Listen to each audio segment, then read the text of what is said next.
saya turutin sekaligus saya sambil belajar terus tentang muhasabah. Dalam konteks Indonesia, muhasabah itu sudah jadi perilaku ya.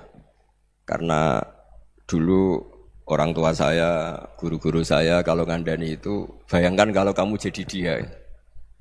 Jadi misalnya kita mentang-mentang atasan, otoriter sama bawahan. Bayangkan kalau kamu jadi yang bawahan itu kayak apa?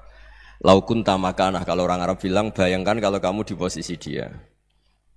Makanya guyonannya orang-orang Indonesia itu kan orang ngaramkan judi gitu, bareng dikasih tahu. Tapi yang menang anak jenengan, alhamdulillah. Ternyata ngaramkan itu karena ada anaknya. Kalau anaknya yang menang ya seneng. Meskipun itu guyonan, tapi saya punya padanan itu dalam kitab Hikam. Nabi Ibrahim itu Khalilur Rahman, tentu bencinya minta ampun sama yang namanya maksiat. Suatu saat beliau diterbangkan di alam malakut. Itu kalau di Hikam saya halaman 15 juga. Saya masih ingat betul. Mungkin kalau Anda beda halaman karena beda cetakan. Atau enggak punya kitabnya. Atau punya tapi tidak bisa baca. Nah itu jadi berbagai kemungkinan. Atau punya tidak bisa baca tapi dianggap jimat.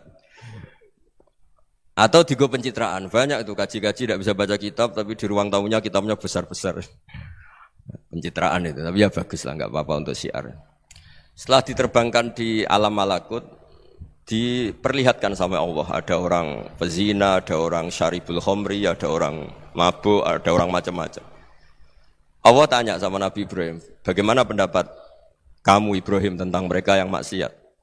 Kata Nabi Ibrahim, ya Allah habisi saja mereka hidup di bumi engkau, makan rezeki engkau, kemudian mereka tidak taat sama engkau. Singkat cerita di fase itu, saya ulang lagi di fase itu, Allah nurutin. Sampai sekian peristiwa, mungkin 3 atau 4. Sudah, setelah sekian tahun Nabi Ibrahim lupa peristiwa itu, kemudian beliau diminta menyembelih anaknya. Ini versi kitab Hikam. Memang versinya banyak tentang kenapa Nabi Ibrahim disuruh menyembelih anaknya. Ketika mau menyembelih anaknya, Nabi Ibrahim ragu. Huwa samratu fuadi. Anak saya ini buah hati saya, kenapa engkau suruh menyembelih? Terus kata Allah, apa kamu tidak ingat ketika kamu saya angkat di alam malakut, kemudian kamu usul bunuh-bunuh, saya tidak mempertimbangkan usul Anda, tapi kenapa sekarang saya merintahkan kamu mikir? Gitu. Terus, ya karena ini anak saya ya Allah. Terus kata Allah, rumang samu wong sing bukan mata ini gak gawean kau sing gawe kowe enak wae usul mata ini. Jadi saya yang bikin, kemudian Anda enak aja usul membunuh. Semenjak itu Nabi Ibrahim itu di eranya itu asfaqun nas, orang paling sayang sama manusia. Karena kadang kita keras itu ya kebetulan itu tidak anak kita, tidak keluarga kita. Cara orang Jawa itu kan gitu ya, kalau ada perempuan terus macak yang macam-macam pakai sepeda motor cowok terus wah itu luput suwuk, semoga-moga gini. Tapi setelah dikasih tahu, niku ponakane jenengan, semoga-moga selamat. Jadi jangan-jangan kemarin ahli ma'asi itu kebetulan itu tidak keluarga kita. Kalau keluarga kita yang pernah salah pada kita, semangat kita mintakan maaf. Jangan-jangan kita didikte hukum sosial gitu. Jadi orang yang salah, kebetulan itu orang yang menservis kita. Atau keluarga kita, atau orang dekat kita. Jangan-jangan semangat kita mintakan ampun. Tapi kalau sama orang lain, kebetulan musuh kita semangatnya minta itu kena adab. Nah ini yang enggak boleh dalam Islam. Islam mengajarkan niru Rasulullah SAW, Nabi itu rahmatal lil alamin. Bahkan kemarin saya ngaji virtual sama beberapa habaib, ada Habib Ali Al-Jufri dari Mesir, ada Habib Alwi dari Kuitang, ada Habib Nabil Al-Musawa. Dari sekian habaib itu saya masih ingat diantaranya yang didawuhkan rahmatan lil alamin itu ketika Nabi adahu kaumuh, disakiti oleh kaumnya, dan itu mereka masih kafir semua. Itu mereka dapat doanya Nabi Allah mahdi qaumi fa innahum la ya'lamun. Kayak apa baiknya Nabi, orang yang menyakiti, yang melukai, tapi Nabi masih berdoa mahdi qaumi fa innahum la ya'lamun. Sayyidina Umar dapat doanya Nabi itu yakhina kana kafiran, ketika masih kafir didoakan. Allahumma aizzal Islam bi Umar. Itu ketika masih kafir. Itu pelajaran bagi kita bahwa yang sedang tidak cocok pun itu berdapat doa kita. Ya doa supaya kondisi kita baik, hari tambah baik. Karena agama ini, saya berkali-kali bilang, limangka nayarjuwa hawal yawmal akhir. Agama ini diperuntukkan bagi yang selalu punya harapan pada Allah Subhanahu wa ta'ala. Saya cerita muhasabah ini tentang hubungan kita dengan Allah. Di Indonesia itu banyak orang fasik, banyak orang nakal. Ya di mana-mana orang nakal itu ya mayoritas, wa aksaruhum fasikun. Tapi berkahnya harapan. Mungkin saya kira nakal sok benda, mungkin saya kira sholat sok ben sholat, mungkin sekarang belum sakhok, belum dermawan, suatu saat dermawan. Barokahnya itu kefasikan ini dianggap sementara. Sedang fasik, sedang tidak benar. Karena kiai-kiai kita, para guru-guru kita, para habaib utamanya itu mesti bilang semoga husnul khotimah. Nah barokahnya doa itu, semoga husnul khotimah itu menjadikan satu pola sosial. Yang sedang fasik ini masih diharapkan jadi lebih baik, jadi lebih. Sehingga kita tidak ngambil sikap ekstrim, yang ingin menghabisi atau ingin mengadili, tidak. Karena selalu kita punya harapan. Dan agama ini limangkan erjuwo hawal yawm akhir. Bayangkan itu kalau yang nakal itu anak kamu. Pasti kamu enggak ingin kan langsung dapat azab, dapat apa. Padahal kita semua jadi tokoh ini abul kulli, bapak dari semuanya. Sehingga ketika Rasulullah SAW jalan-jalan kemudian melihat perempuan sedang menyalakan api. Kalau apinya mati ditiup, anaknya dijauhkan. Nanti kalau sudah jauh dari api, anaknya digendong lagi. Terus kata Rasulullah, matur ke semua sahabat, ara'aitum anna hadhihi tarihatan waladaha 'alan nar. Apa kamu berpendapat bahwa perempuan ini akan melemparkan anaknya ke neraka? Tidak ya Rasulullah. Tidak akan seorang ibu melemparkan anaknya ke api. Terus kata Rasulullah, Allahu arhamu min hadhihi biwaladiha. Allah lebih rahman, lebih rahim dibanding orang tua ini kepada anaknya. Ini yang harus kita kenalkan terus, kita kampanyakan terus supaya orang hubungannya dengan Allah itu nyaman, asik. Sehingga dengan demikian selalu ada harapan bahwa yang sedang nakal ini suatu saat tobat. Kita tidak boleh menghukumi pasti begini, pasti gini, itu tidak wilayah kita. Itu juga yang dicontohkan Rasulullah SAW. Secara lahir Nabi itu enggak berkenan sama Wahsy, karena Wahsy itu salahnya salah fatal karena membunuh ahabban nasi ila Rasulillah, yaitu membunuh Said Hamzah. Jadi ketika Wahsy tobat, Nabi itu nerima tobatnya.